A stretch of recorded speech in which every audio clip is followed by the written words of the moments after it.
দেশের টপ 4 নিয়ে, সম্ভাবনা নিয়ে, সূচি নিয়ে, যেই সূচি নিয়ে বাংলাদেশ দল এই মুহূর্তে ভয়ঙ্কর অস্বস্তির মধ্যে রয়েছে, এবং একই সাথে বাংলাদেশ সেটআপে আমি একজন ক্রিকেটারের অন্তর্ভুক্তি মনে প্রাণে চাই, এবং দুবাইতে বাংলাদেশের প্রথম ম্যাচে তাকে যেন সেখানটায় রাখা হয়।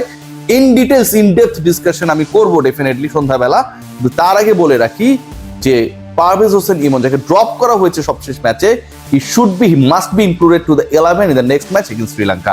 Why I am discussing regarding Bangladesh Super 4 issue and the opportunity and probability of their final.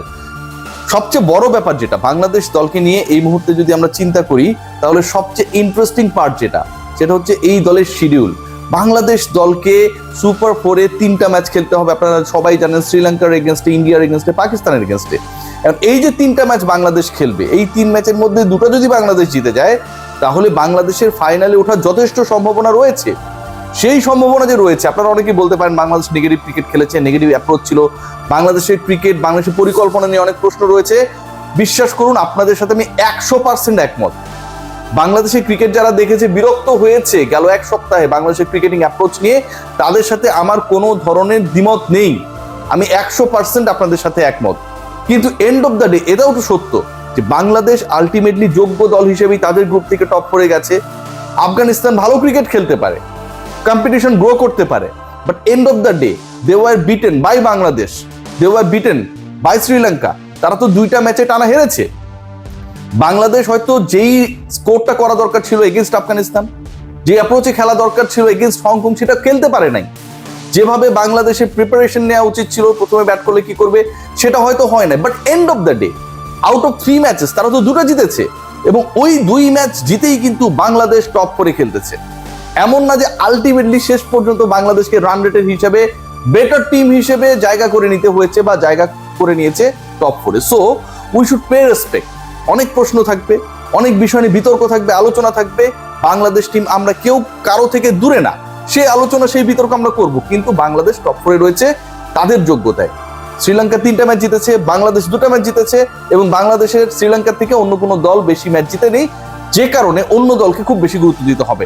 But important part কি, আমি যে আলোচনাটা করতেছি যে বাংলাদেশের ফাইনাল খেলার যথেষ্ট সম্ভাবনা রয়েছে, এ কারণে দেখুন অপোনেন্ট 3টা দল বাংলাদেশের, সেটা আপনারা সবাই জানেন। সেই 3 দলের মধ্যে রয়েছে ইন্ডিয়া, সেই 3 দলের মধ্যে রয়েছে শ্রীলঙ্কা অ্যান্ড পাকিস্তান। বাংলাদেশের সবশেষ যদি আমরা ম্যাচেসগুলো খেয়াল করি, সিরিজের রেজাল্টগুলো খেয়াল করি, শ্রীলঙ্কার মাটিতে গিয়ে ভাই বাংলাদেশ শ্রীলঙ্কাকে তো হারিয়েছে। আপনি তো এটাকে এসকেপ করতে পারবেন না, এই তথ্যটাকে আপনি কি অ্যাভয়েড করতে পারবেন না, আপনি আমি কেউই পারবো না। প্রথম ম্যাচে ডিফিটেড হবার পরে টানা 2 ম্যাচে বাংলাদেশ কনভিনসিংলি উইথ কনফিডেন্স জিতেছে। পাকিস্তানের বিপক্ষে ঘরের মাঠে বাংলাদেশ টানা 2 ম্যাচ জিতেছে। এখন খেয়াল করে দেখুন, বাংলাদেশ প্রথম ম্যাচে শ্রীলঙ্কার এগেনস্টে যদি জিতে যায়, পরের ম্যাচ, আগামীকালের ম্যাচ খেয়াল করে দেখুন, তাহলে বাংলাদেশের জন্য তো অনেক অনেক বেশি দ্বার উন্মুক্ত হয়ে যাবে। বাংলাদেশ সুপার 4-এ অলমোস্ট, তাদের থার্ড ম্যাচটা যখন খেলবে তখন অলমোস্ট সুপার 4 শেষের দিকে, সেকেন্ড লাস্ট ম্যাচ, টপ 4-এর সেকেন্ড লাস্ট ম্যাচটা বাংলাদেশ খেলবে 25 তারিখে পাকিস্তানের এগেনস্টে। সো বাংলাদেশ যদি, ইন্ডিয়ার কথা আমি বাদ দিলাম, তাদেরকে এই কাউন্টের মধ্যে না আনাই ভালো, they are the best, no doubt. Okay, so পাকিস্তানকে যদি বাংলাদেশ হারিয়ে দিতে পারে 25 সেপ্টেম্বরে, তার আগে বাংলাদেশ কালকের ম্যাচটা যদি যেত, শ্রীলঙ্কাকে হারাতে পারবে না এরকম তো কোনো আলোচনা নেই। পাকিস্তানকে 25 তারিখে হারাতে পারবে না এরকম কোনো আলোচনা নেই। পাকিস্তান যে ধরনের ক্রিকেট খেলেছে, যে ব্র্যান্ডের ক্রিকেট খেলছে so far in the Asia cup, খুব কনভিন্সিং ক্রিকেট খেলেছে। বাংলাদেশের থেকে কি বেটার ক্রিকেট খেলেছে? বাংলাদেশের থেকে কি বেটার রান রেটে তারা টোটাল পোস্ট করেছে? খুব ভালো বল করেছে তারা।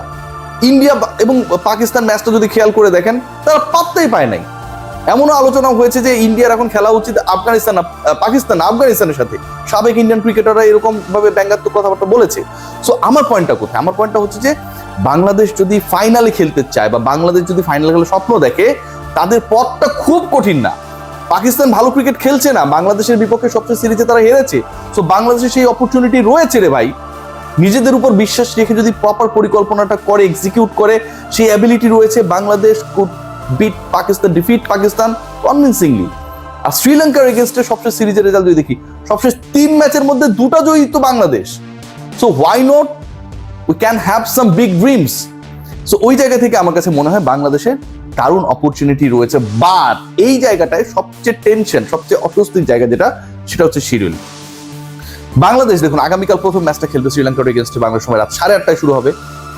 আমরা উই অল আর হোপিং, মানে এটাই আলটিমেটলি এশিয়া কাপে বাংলাদেশ কতদূর যাবে এটা ডিসাইড করে দিবে। Bangladesh if they are defeated তাহলে একরকম সিনারিও, কিন্তু তারা যদি উইনার হয় তাহলে কিন্তু ফুললি বুস্টলি মানে কি বলবো, মানে ফুল চার্জড একটা টিমকে আমরা দেখবো, যেই দলটা প্রথম ম্যাচে জিতেছে যদি আগামীকাল জিতে যায়, পরের 2 ম্যাচের একটা জিতলেই মোটামুটি হয়ে যাবে। ইন্ডিয়ার বিপক্ষে পরাজিত হলো যেন ব্যবধানটা বা রান রেটের হিসাবটা যেন খুব বেশি নেগেটিভলি না যায়।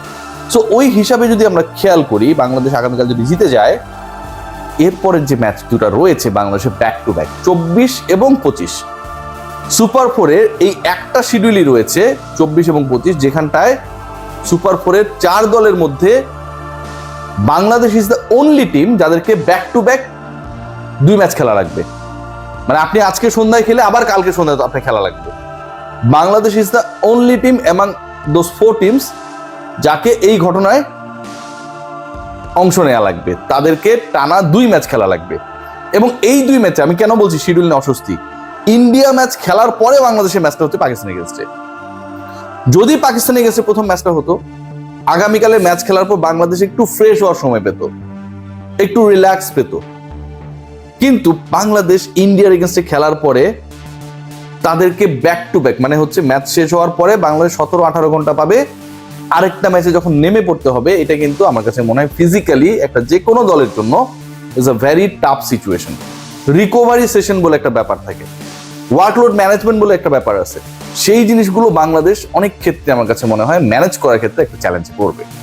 সো ওই যে সিচুয়েশনটা আমি যেটা বললাম যে শিডিউল ওয়াইজ বাংলাদেশ আনলাকি, এটা এমন না এই শিডিউলটা তো প্রি ডিসাইডেড যে বাংলাদেশকে দেখে এটা করা হয়েছে, এরকম ভাবারও কোনো কারণ নেই। কিন্তু এই যে শিডিউলটা যেটাতে বাংলাদেশ আলটিমেটলি তার গ্রুপের সেকেন্ড টিম হিসেবে গেছে, সেকেন্ড টিম এই গ্রুপের যেই হতো, বাংলাদেশের জায়গায় শ্রীলঙ্কা আর বাংলাদেশের জায়গায় আফগানিস্তান, তার জন্য এই ঘটনা ঘটতই। So Bangladesh schedule wise they are in a চিপা। বাট মজার ব্যাপার যেটা, সেটা হচ্ছে বাংলাদেশের একটা যথেষ্ট সম্ভাবনা রয়েছে। আমি মনে করি এই সম্ভাবনার ম্যাচে বাংলাদেশে 11 সিলেকশন অ্যান্ড অ্যাপ্রোচ ঠিক করাটা খুব বেশি গুরুত্বপূর্ণ। 11-এ আমি যেভাবেই হোক আই ওয়ান পারভেজ হোসেন ইমন, ওপেনিংয়ে আমি তানজিদ তামিমের পার্টনার হিসেবে ইমনকেই দেখতে চাই। অনেকেই কোয়েশ্চেন করতে পারে যে কোন জায়গায় ইমন খেলবে, কার জায়গায় ইমন খেলবে, লাস্ট ম্যাচে উইনিং কম্বিনেশন বাংলাদেশ কেন ভাঙবে, definitely many valid questions you can raise, but সেটা নিয়েও ব্যাখ্যার সুযোগ রয়েছে, সেটা নিয়েও আলোচনার সুযোগ রয়েছে, সেটা নিয়েও বিকল্প ভাবনার সুযোগ রয়েছে। সেই ডিসকাশনটা আমি করবো আজকে সন্ধ্যার আলোচনায়। বাংলাদেশ দলের জন্য দারুণ একটা সুযোগ, দারুণ একটা opportunity to make sure the Asia cup final once again. 3 ম্যাচের 2টাই জিতলে, বাংলাদেশ সবশেষ 3 ম্যাচের এশিয়া কাপে 2টাই জিতেছে। পাকিস্তান এবং শ্রীলঙ্কার বিপক্ষে 2টা ম্যাচ জিতে গেলেই বাংলাদেশ সবশেষ সিরিজে হোমে অ্যাওয়েতে এই 2 দলকে হারিয়েছে। বাংলাদেশের এশিয়া কাপ ফাইনাল এনশিওর করা সম্ভব। ভাবতে পারেন বাংলাদেশের ক্রিকেট নিয়ে আমরা কতটা হতাশায় থাকি, আবার কত বেশি এক্সাইটেডও থাকি।